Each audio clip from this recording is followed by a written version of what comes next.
Hello viewers, welcome back to the channel. So today we're going to go over replacing brake pads on your JK. Mine started squealing, so ran to the parts store, picked up some brake pads. I'm going to show you how to swap them out at home. Do this project yourself, save yourself a lot of money. So let's tear into this and get started.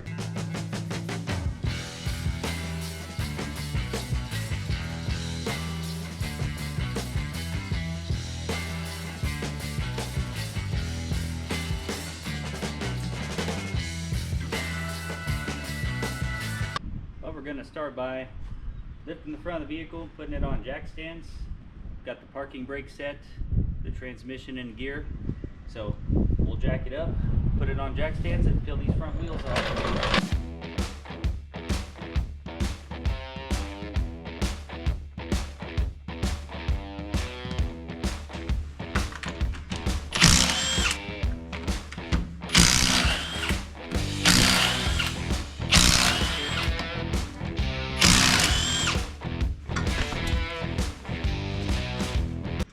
Now that we've got the wheel off, we'll work on taking the caliper off. So to take your caliper off,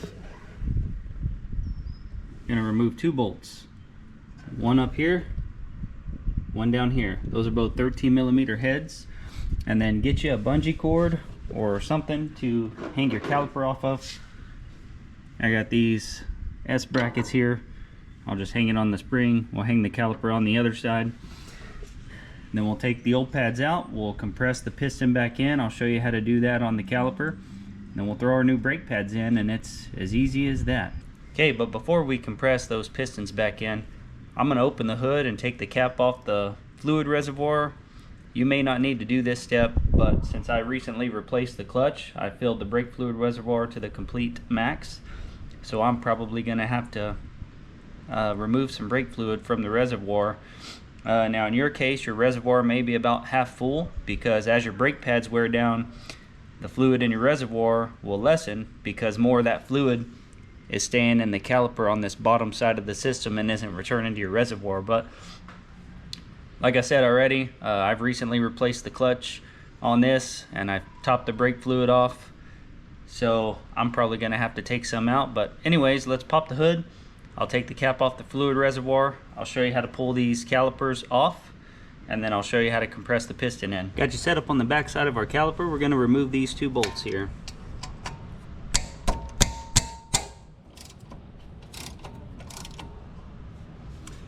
Okay, so this is a good thing to show. I'm going to have to grab a wrench. So on this particular caliper, you see this nut on the other side? As I'm trying to spin this is turning. So I'm going to have to get a wrench and hold this. So let me go grab a wrench. I'll be right back with you. Alright, I got a wrench now to hold the nut on that side. Wrench is going to be a 15mm.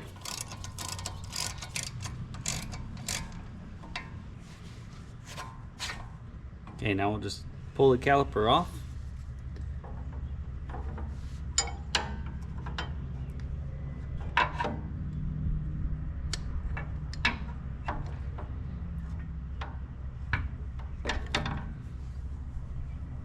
Okay, now we got our bracket hooked in there to suspend our caliper so it doesn't hang off the lines. Now we'll compress this piston in. So there's a couple different ways to do that.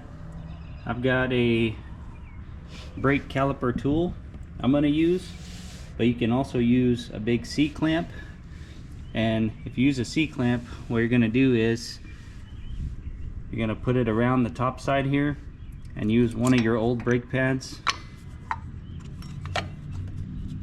push against. So let me grab my tool, push this caliper piston back in, and then we'll move on to swapping the pads out. Alright, so let me show you how to set this up.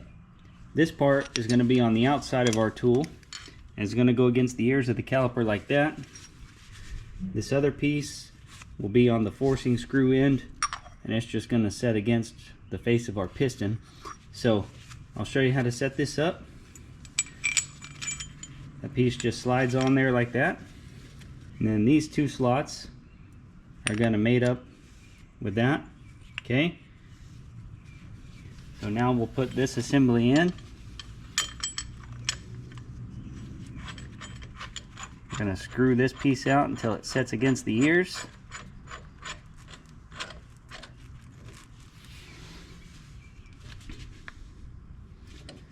Okay, now we can hold this as we force that forcing screw in, which is going to push that piston in.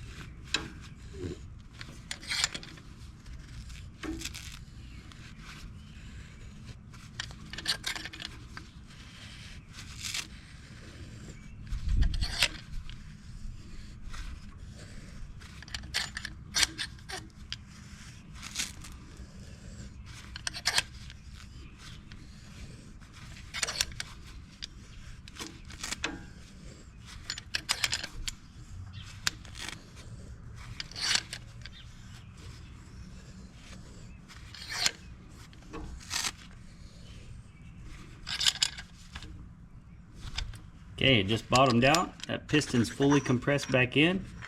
Now we'll just remove our tool. Now for removing your old brake pads, super easy. You can just grab them, pull them out.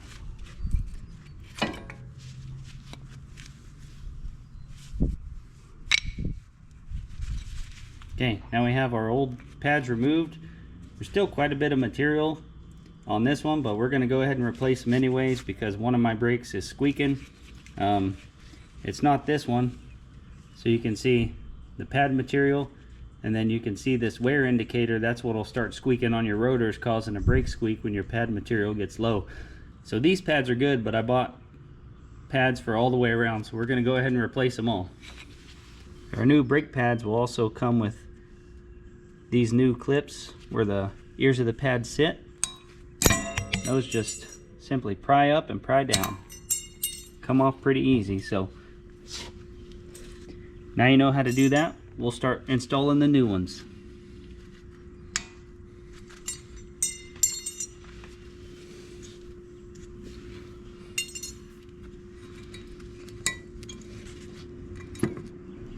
Alright, so we're going to put these new ears in where the pads ride, or these new clips.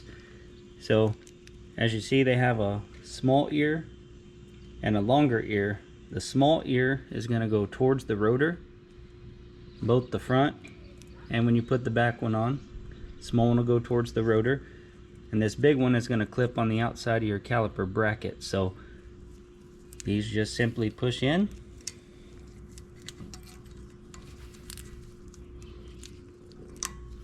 Just like that.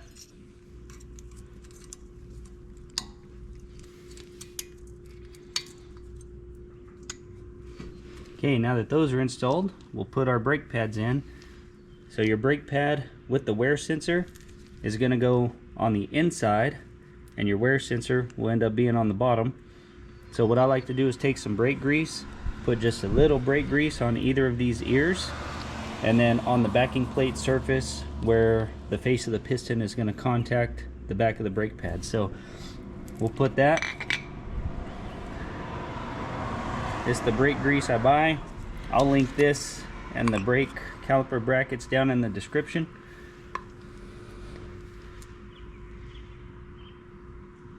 You just need a little bit on each ear, and then just in the center of the back, just a light coating where the face of that piston is going to contact, and it just simply slides back in. Okay, pad that's going to sit on the front side of the rotor, I do the same process except for I don't put a light coat of grease on the backing plate of the brake pad, just because the only thing it's going to be in contact with are these two ears of the caliper. So there's not another moving surface as there is with the face of this piston. So I'm only going to put a little bit of brake grease on either ear, and then we'll slide it in, then we'll put our caliper back on.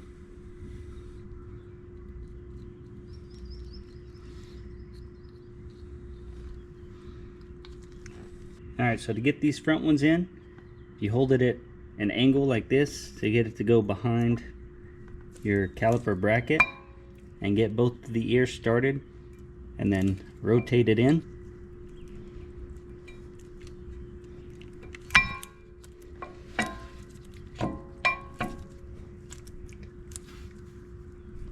just like that. So now we'll put our caliper back on, start the bolts, and then I'll put a pin under here. I'm going to take some brake clean, just hit all this. That way any oil we may have gotten on the rotor surface or on the brake pads or whatever will be washed away. So never hurts to just hit it with brake clean after.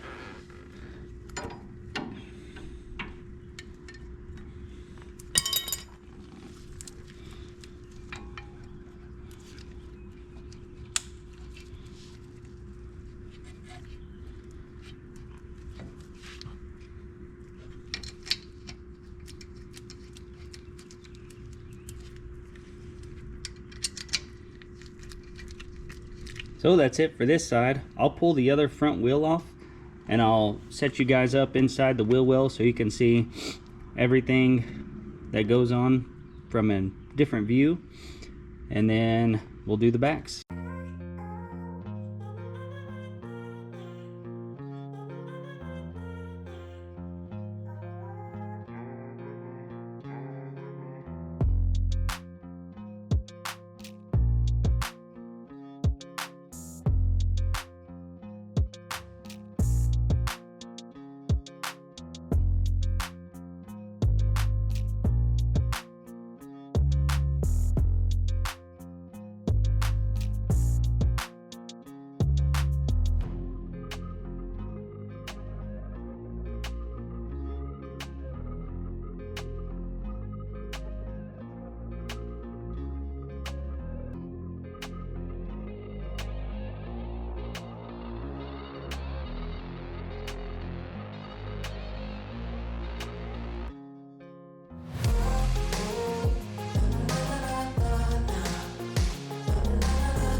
Okay, now we're on the back wheel on the passenger side.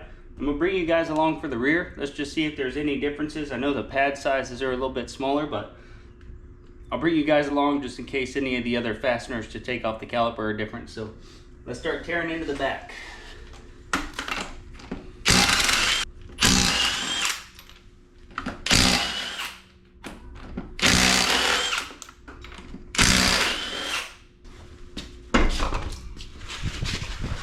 Okay, so it is the same sizes back here. 13 mil for the bolts to remove, 15 for these nuts when they're spinning. There is a difference back here since we don't have a coil spring.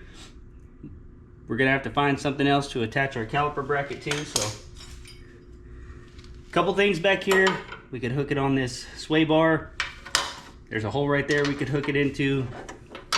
Another hole up on top of the frame. Just find somewhere you can support the weight of the caliper without this brake line supporting the weight of the caliper, and you'll be fine. So let's tear this off, compress this piston, and change these pads out.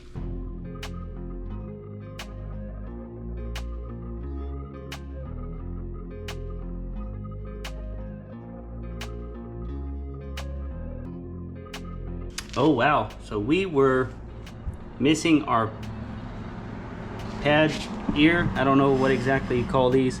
The little brackets, the ears of the pad right on. The one in the top of the caliper bracket on the outside of this rear, completely missing. So we'll make sure we put a brand new one in when we're replacing it.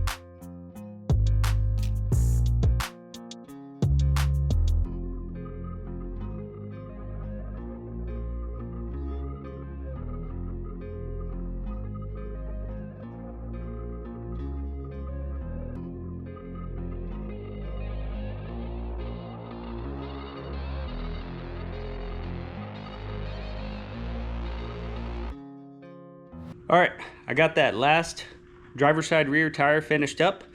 I didn't record it because I showed you guys both the front tires and one of the rear, what that's gonna look like. So I didn't record the fourth one, but they're all done. I wanted to show you the brake fluid right now so you could see what I'm talking about, give you an example of what I was talking about earlier. So you see how overfilled my brake fluid reservoir is right now? It needs to go down to the max level. So I'm gonna have to suction some of this out and get it down to the max level.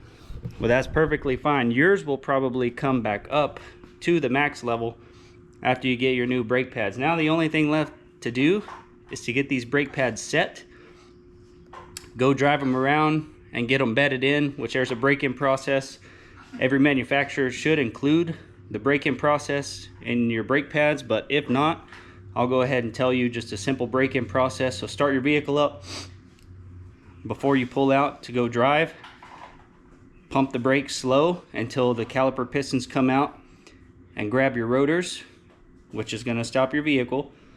So just pump those really slow until you get some resistance in your brake pedal, and then you're good to go on your drive. Now when you go on your drive to bed these in, find you a road close by that doesn't get a lot of travel.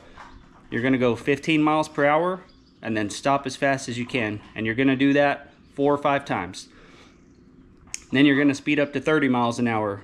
Again, stop as fast as you can. We're bedding the brake pads in, we're setting them. So speed up to 30 miles an hour, do that 4 or 5 times, and then speed up to 45. You may have to get on a little bigger road. Just make sure no one's behind you. Stop as quick as you can. Do that 4 or 5 times. And then after you do that, drive around for 5 or 10 minutes, normal use. Let those brakes cool off, and you're set to go until next time. So once you get this job done, like I said, your brake fluid level should be at full.